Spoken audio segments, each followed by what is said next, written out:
बिस्मिल्लाहिर्रहमानिर्रहीम, अस्सलाम वालेकुम। मैं हूं आसिम अली रज़ा और आज मैं आपकी खिदमत में अल हसन गार्डन हाउसिंग स्कीम के लोकेशन से हाज़िर हूं। मेरे साथ आज मौजूद हैं अल हसन बिल्डर्स एंड डेवलपर्स के मैनेजिंग पार्टनर जनाब अजीमुल हसन साहब और अल हसन बिल्डर्स एंड डेवलपर्स के अकाउंट्स डिपार्टमेंट को हेड करते हैं जनाब अनस भाई और मकान मैनेजर प्राइवेट लिमिटेड के डायरेक्टर लीगल अफेयर्स जनाब राना अमर अली एडवोकेट साहब। आज की इस वीडियो में मैं आपके साथ इंटरेक्शन कराऊंगा अजीम भाई का,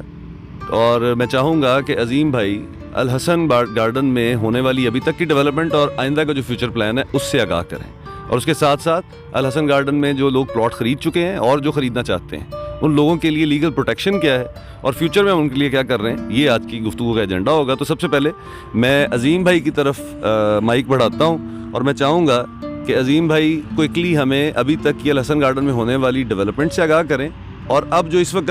फ्यूचर डेवलपमेंट्स हो रही हैं उसके लिए हमें बताएं। अजीम भाई। अस्सलाम वालेकुम। अभी तक जो हमने 44 एकड़ में जो काम किया है 20 एकड़ के अलावा वो मुकम्मल है, और जो पिछला 20 एकड़ एग्जैक्टिव है उसमें जो वाटर बाउंड का काम है वो एक हफ़्ते के अंदर अंदर इंशाल्लाह पूरा हो जाएगा, और 15 दिन के अंदर अंदर तकरीबन सारे जो पार्क्स हैं 5 से 6 पार्क हैं ये मुकम्मल हो जाएंगे, पौधों का काम मुकम्मल हो जाएगा, और इसी तरह जो मेन गेट है 1 से 2 दिन के अंदर उसका काम शुरू हो जाएगा, और साथ ही हॉस्पिटल और जो स्कूल है उसकी बिल्डिंग का भी काम शुरू हो जाएगा, और जो इंशाल्लाह जो बिजली का काम है ये जून तक मुकम्मल हो जाएगा। अजीम भाई ये बताइए,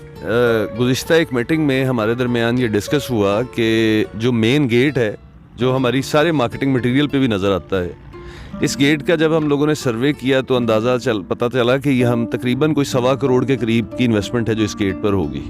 और इसमें जो सिक्योरिटी का पर्पज़ है वो दरमियान में जो हमारा सेंटर पिलर है शायद उसके अंदर ही कवर हो सकता है। इस पूरे गेट के सिवाय खूबसूरती के और कोई रोल नज़र नहीं आता था। तो एक पॉइंट ऑफ एजेंडा आया था कि अगर ये 1 करोड़ 1.25 करोड़ रुपया इस गेट पर इन्वेस्ट करने की बजाय जो आप लोगों का एक प्राइम एजेंडा है चैरिटी, उस पर लगा दिया जाए। ज़रा उस पर भी आगाह करिएगा, उसमें क्या पेशरफ्त हो रही है। जो हॉस्पिटल है जो 100% जो है वो ट्रस्ट है, तो इसको सामने रखते हुए जो 1.25 करोड़ था उसको हाफ में लेकर आके ना जो उसके अंदर इस्तेमाल किया जाएगा। Very good. और साथ ही अजीम भाई इसमें कोई स्कूल में भी इसको आप एड अप कर रहे हैं, इसकी बिल्डिंग में इस पैसे को उधर भी यूटिलाइज कर रहे हैं। ये स्कूल और मस्जिद और हॉस्पिटल जो है ये जितना भी है जो इसको जो हम खुद कर रहे हैं। Very good. यानी मैं जो बात आप दोस्तों की क्लैरिटी के लिए वजाहत कर दूं जो मैं समझाऊं, दर हकीकत आज से कोई 1 हफ़्ता कबल हमारे जो मैनेजिंग डायरेक्टर हैं अल हसन बिल्डर्स एंड डेवलपर्स के हारून भाई, वो बेसिकली साउथ अफ्रीका अपनी तबलीग के सिलसिले में जा रहे थे। तो पहले भी अजीमुल हसन भाई यहाँ पर अपने तमाम डेवलपमेंट के इंतजाम देख रहे होते हैं, लेकिन हारून भाई की अदम मौजूदगी में कुल्लोहुम जिम्मेदारियाँ जो अजीमुल हसन भाई के ज़िम्मे डाल दी गई। तो आखिरी मीटिंग में एक पॉइंट ऑफ एजेंडा था कि अल हसन गार्डन का जो मेन गेट है उसके ऊपर बहुत बड़ी इन्वेस्टमेंट हो रही है, और उसमें जो सिक्योरिटी के लिए इन्वेस्टमेंट है वो शायद इसका चौथा हिस्सा होगी, और जो 3 हिस्से इन्वेस्टमेंट है वो होगी सिर्फ खूबसूरती के लिए। तो अल हसन बिल्डर्स एंड डेवलपर्स की तरफ से ये एक सजेशन आई जो कि हमें भी बहुत पसंद आई, और जितने क्लाइंट्स के साथ हमने इसको डिस्कस किया उनकी तरफ से भी इस सजेशन को बड़ा पसंद किया गया कि ये पैसा बजाय महज खूबसूरती पे लगाने के, जो यहाँ पर हॉस्पिटल के लिए एक जगह डेडिकेट की गई है जो फ्यूचर में शायद किसी की इन्वेस्टमेंट से बननी थी, ये पैसा उस पर Al Hasan builders and developer invest कर दे, और साथ ही साथ मस्जिद की खूबसूरती पे और जो स्कूल का एरिया है उसकी इम्प्रूवमेंट के लिए वो पैसा लगाया जाए, ताकि जिन लोगों ने यहाँ पर रहना है ये पैसा उन लोगों के काम आ सके। तो ये एक ऐसा पॉइंट है जिसको लेकर हम भी अल हसन बिल्डर्स एंड डेवलपर्स के बड़े शुक्रगुजार हैं, और हमारे तमाम क्लाइंट्स की तरफ से इसको बड़ा अप्रिशिएट किया गया है। इसके लिए मैं एक डिटेल प्रोग्राम आप दोस्तों के सामने रखूँगा जिसमें अल हसन बिल्डर्स एंड डेवलपर्स की तरफ से आने वाली इस तब्दीली से क्या फ़र्क पड़ेगा अल हसन गार्डन में रहने वाले लोगों की ज़िंदगियों में, उस पर मैं आपके साथ कुछ तफसीलात शेयर करूँगा। अभी मैं चाहूँगा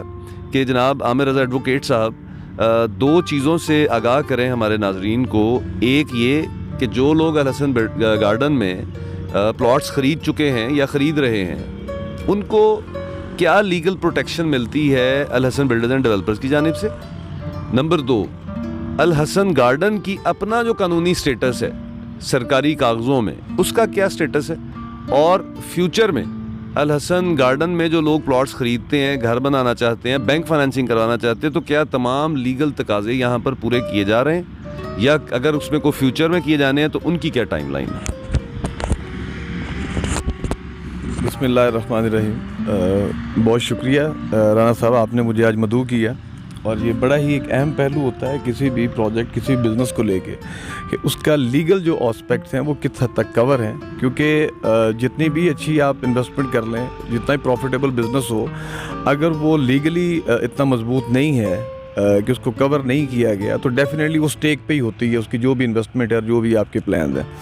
तो अलहसन गार्डन के हवाले से जो मुझे बड़ी खुशी है बताते हुए, क्योंकि दो क्वेश्चन हैं आपके। एक तो ये है कि कोई भी शख्स जो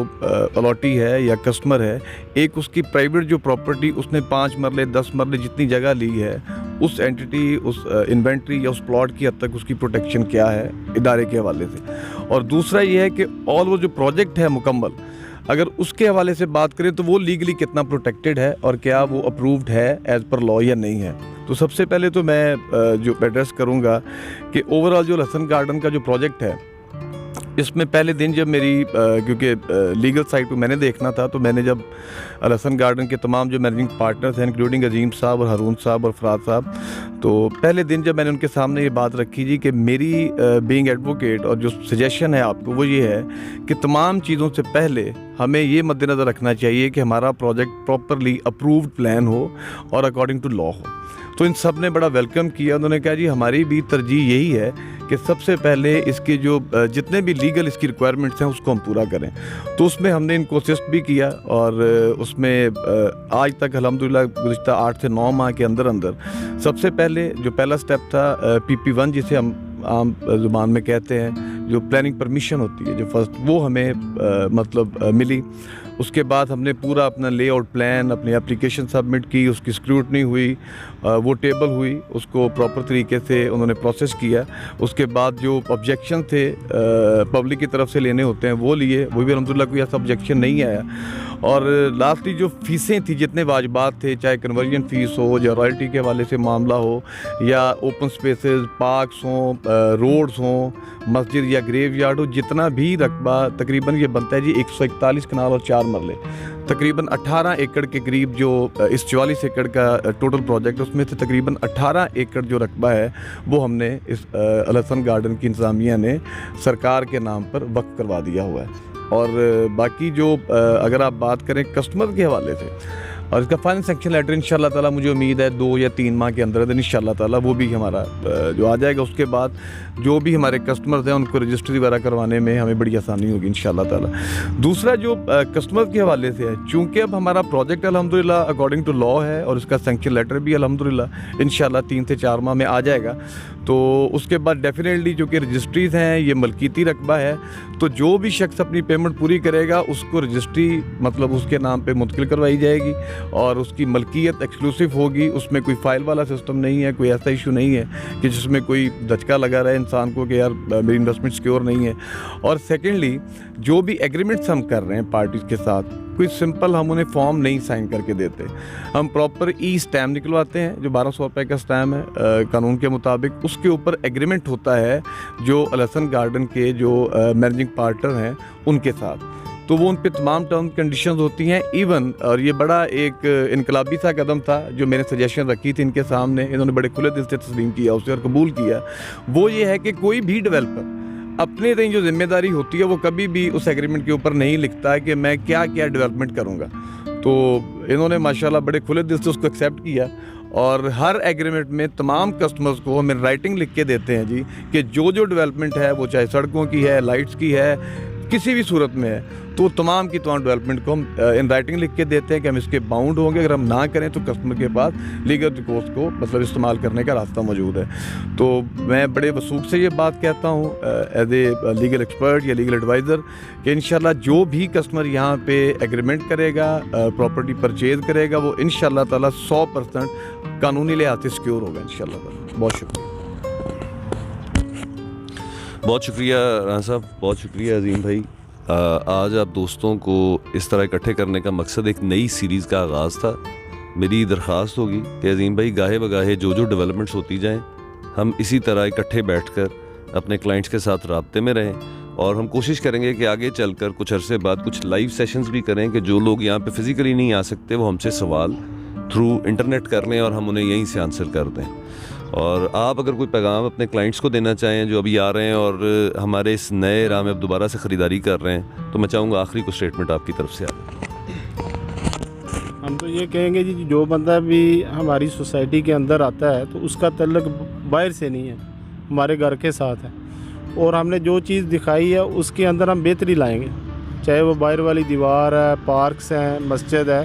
हर चीज़ के अंदर उसके अंदर हम ऊपर को जाएंगे, नीचे को नहीं आएंगे। थैंक यू वेरी मच अजीम भाई, बहुत शुक्रिया आमिर भाई और अनस भाई। हम इंशाल्लाह ताला आपको अपडेट्स देते रहेंगे, आप हमारे साथ जुड़े रहें और अल हसन गार्डन में तशरीफ़ लाएं, प्लॉट ख़रीदें और अपने ख्वाबों का घर बनाएं। बहुत शुक्रिया।